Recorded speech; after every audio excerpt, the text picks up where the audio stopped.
Hello, you wonderful people, and welcome to another watch list. Basically, think of this as a monthly TV guide of me letting you know when and what TV shows that I'm interested in and maybe you're interested in too are coming out. Like always, in the description down below, I'll include any links to any trailers that may be available. First up, on October 5th on SciFi, we have Season 3 of Van Helsing, which I'm very excited to see what they do with Season 3, especially the way Season 2 ended off. I really won't get into it, but it's just kind of interesting because Season 2 ended like focusing on one thing, and we have no idea where everyone else stands in Season 2. We got a little peek at where Vanessa stands, but like, you know, there's a lot of interesting developments about just the world of Van Helsing kind of being expanded and built upon that I'm very interested to see how they handle it in Season 3. On October 7th on BBC America, at the very least that's the channel here in the US, we have series 11 of Doctor Who premiering, which I'm super excited about. Obviously this is going to be our first real good look at the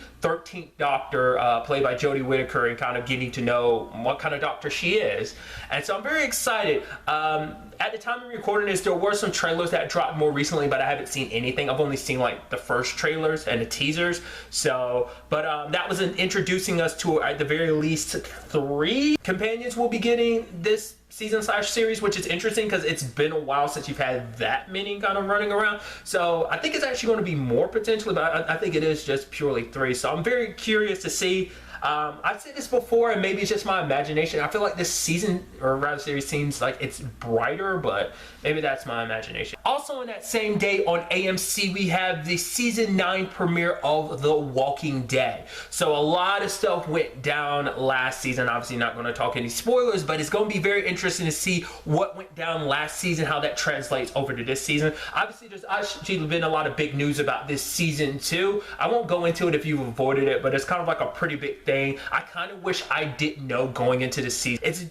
That's definitely a big thing. I think everyone is looking forward to this season to see, like, what does that mean for that character storyline, like how that's all going to play out. Obviously you can just assume, like, with the nature of the show, it's like, yeah, that's not going to end well, but I'm very interested to see what they do. One of the characters last season kind of seemed like they had a change of heart, and that's what I'm most interested to see. It's like what role they play. On October 9th on the CW, we have Season 5 of The Flash premiering. Very excited to see what they have in store for this season. Don't really know too much except for what I've seen so far. Obviously, we're picking up with certain storylines that pop up that were a big part of Season 4, but definitely pop up, are going to be the main focus this season.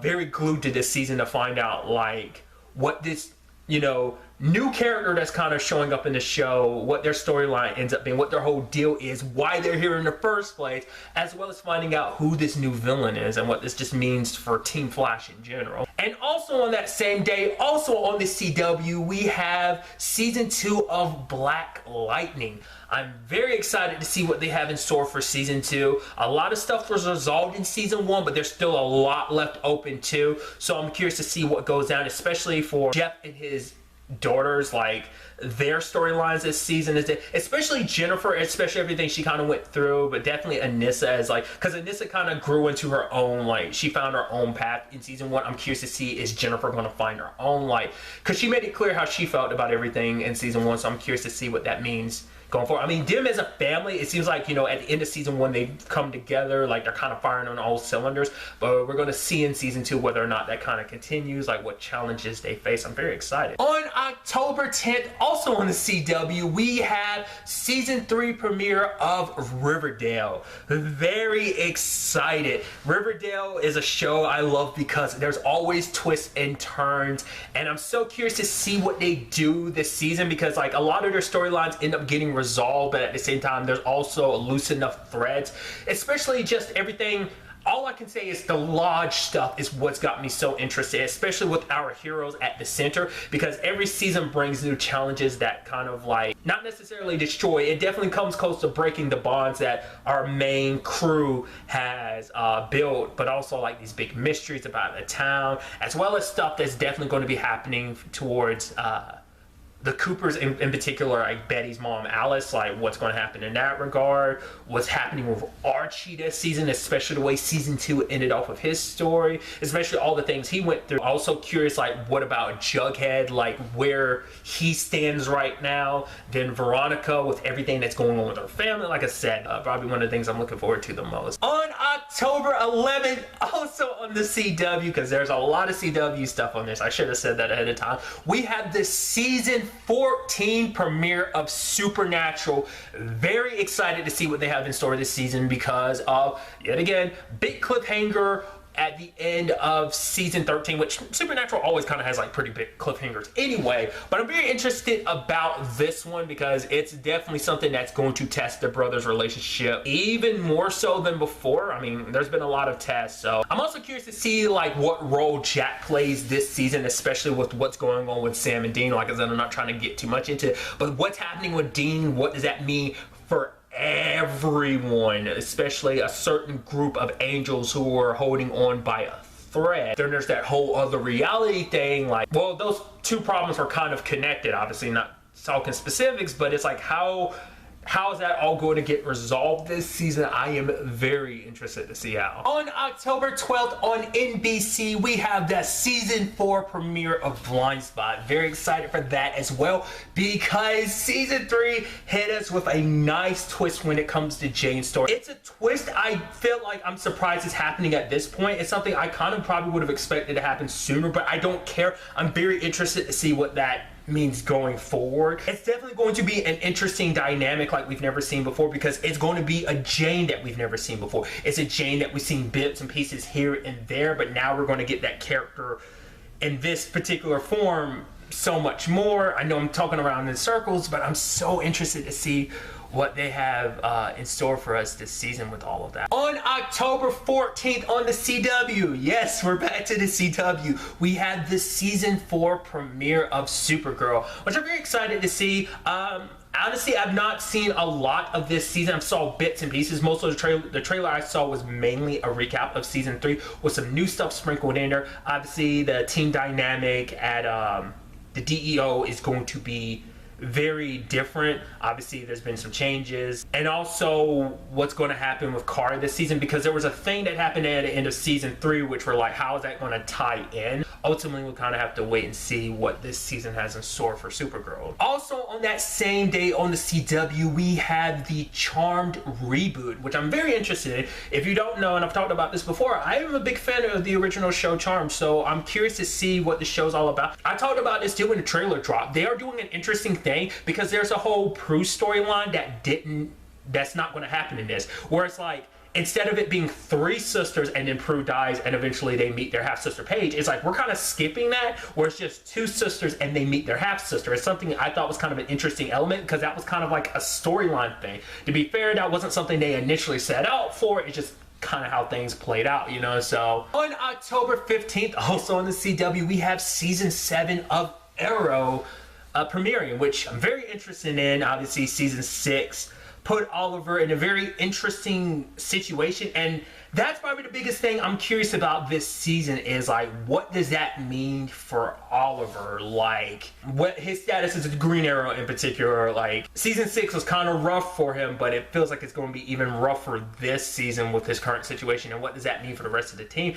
Like, a lot of the trailers I've seen were mainly stuff from like the first episode, so I have no idea what the rest of the season is going to look like. I can't even imagine, so I'm curious to see what happens with the whole Green Arrow situation going forward. On October 16th on ABC, we have The Rookie. It's the new Nathan Fillion show. Basically, I forgot what his original job is, but basically he was a dude that was, I think, in a bank when it was being robbed. The police showed up and everything, and basically it inspires him. He's an older guy, and now it's like, oh, he's kind of starting from the ground up trying to be a cop. Him struggling with, you know, it's like, I'm not in this for the glory and stuff like that, you know. Potentially, I don't know, maybe there's more to it, but at the very least it is that situation of like, hey, I'm trying to, you know, do good in this community. Like, you know, maybe he kind of feels like he was lost and now he's kind of found his purpose again. So it seems like it kind of has like that feel that you probably kind of get from Castle. So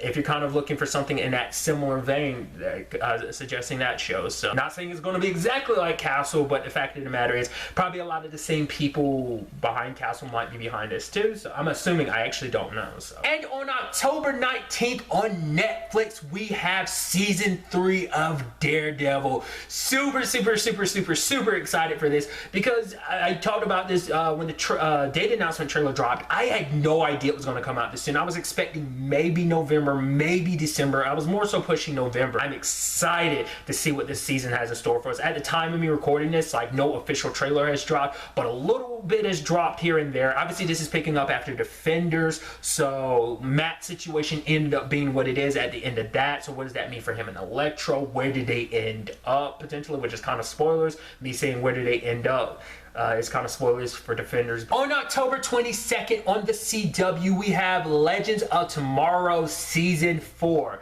This is going, you know, Legends is one of those shows that's just pure fun and amazing. It is literally, and I've said this countless times before, Doctor Who meets superheroes. So I'm very interested to see what they do with this season, because it seems like this season, you know, we're getting the wackiness that we have already gotten of Legends, and I feel like the show has gotten wackier and wackier, especially last season. The show kind of gets to the point where it's just kind of like, we don't care, we're just having fun, and that's all that matters, and I think it really shines through the show. And so I'm curious to see, because it seems like this season, because spoilers, but we are getting Constantine on the team, and it seems on the team, and it seems like we might be dealing more on the supernatural side of things this season, because season 3 stepped in that direction with its storyline and characters and stuff like that. So I'm curious to see what kind of supernatural wackiness happened. On October 25th on the CW, we have the series premiere of Legacies. This is the next chapter in the Vampire Diaries series. That includes the Vampire Diaries as well as the originals. It's more so a sequel to the originals, or rather spin-off, but it is kind of more of a sequel spin-off, much like the originals kind of is more of a spin-off. You get what I'm trying to say. So we're not done with that universe. Obviously we're picking up after the series finale of the originals.